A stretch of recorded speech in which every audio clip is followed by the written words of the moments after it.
বাড়িতে ছিলাম। তো আজকে 2 দিন হচ্ছে আমি দোকানে যাচ্ছি। মোটামুটি আপনাদের দোয়ায় এবং উপরওয়ালার কৃপায় মোটামুটি সুস্থ। এখনও পুরোপুরি ভালোভাবে হাঁটতে পারি না, মোটামুটি সুস্থ। তো আজকে গিয়েই কাজটি করলাম। তো এই মুহূর্তে আমি যে সিপিইউ আছে, সিপিইউর আইসির যে পেস্ট এবং বলগুলো একটু ক্লিন করে নিচ্ছি। ক্লিন না করলে রিভলভ করা যাবে না। এটাকে ভালোভাবে ক্লিন করতে হবে এবং ক্লিন করার সময় অবশ্যই সতর্ক থাকতে হবে। অতিরিক্ত হিট, অতিরিক্ত চাতাচাতি বা চাপাচাপি যাই বলেন না কেন, কোনো কিছু লাগলেই কিন্তু আইসিটা ড্যামেজ হওয়ার সম্ভাবনা থাকবে। ভালোভাবে ক্লিন করতে হবে। আর এই যে মাইক্রোস্কোপ দিয়ে দেখে দেখে কিছু বল আছে ব্ল্যাক হয়ে থাকে, এই ব্ল্যাক বলগুলোকে কোনো কিছু দিয়ে ঘষে ক্লিন বা চকচকে করে দিতে হবে। পরে পেস্ট দিয়ে এগুলোর মধ্যে আবার রাং জ্বালাই ধরিয়ে দিতে হবে, নয়তো বা এই বলগুলো প্রপারলি বসতে চায় না। এভাবে ভালোভাবে আমি প্রত্যেকটা বল দেখে নিচ্ছি কোথাও এই ব্ল্যাক বল আছে কিনা। যে যতগুলা ব্ল্যাক বল আমার চোখে পড়তেছে আমি প্রত্যেকটাকেই মোটামুটি ক্লিন করে নিচ্ছি।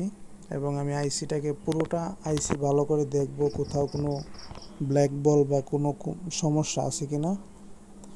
এই যে আমি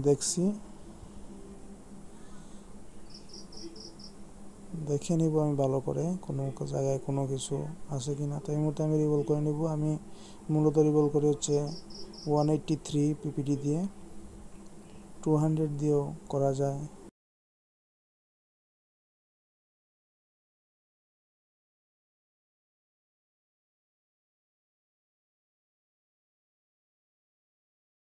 স্টেনসিলে আইসিটি লাগিয়ে আমি পিপিডি দিয়ে বলগুলো ফিল করে এয়ার দিয়ে এবং হিট দিয়ে আইসিটি রিভলভ করে নেব। সুন্দর করে রিভলভ করব এবং যাতে এক চান্সে হয় সেদিকে খেয়াল রাখবো। অবশ্য আমি একবারে করি না, একবারে হলেও আমি আরেকবার কেটে 2বারে করি। তো এই মুহূর্তে আমি অল্প একটু পেস্ট বোর্ডে দিয়ে বোর্ডটা একটু হিট করে নিলাম। তারপরে আমি সঠিক অ্যালাইনমেন্ট দেখে আইসিটা বসিয়ে এয়ার এবং হিটের মান ঠিক রেখে আমি আইসিটা বসিয়ে দেব। দেখি আমাদের কাজটা সম্পন্ন হয় কিনা। আমি আইসিটি বসাচ্ছি। তো আমার জন্য সবাই দোয়া করবেন, আমি যেন তাড়াতাড়ি সুস্থ হতে পারি। আর আমাদের গ্রামের বাজারে অনেকেই কাজ দিতে চায় না, অনেক ধরনের মন্তব্য করে। হবে, আমাদের গ্রামে একটা সময় অনেক ভালো কাজ হবে, বা আমিও চেষ্টা করতেছি আমাদের গ্রামে আমি যথাসাধ্য কাজ করার এবং করতেছি। আলহামদুলিল্লাহ ভালোই কাজ করতেছি।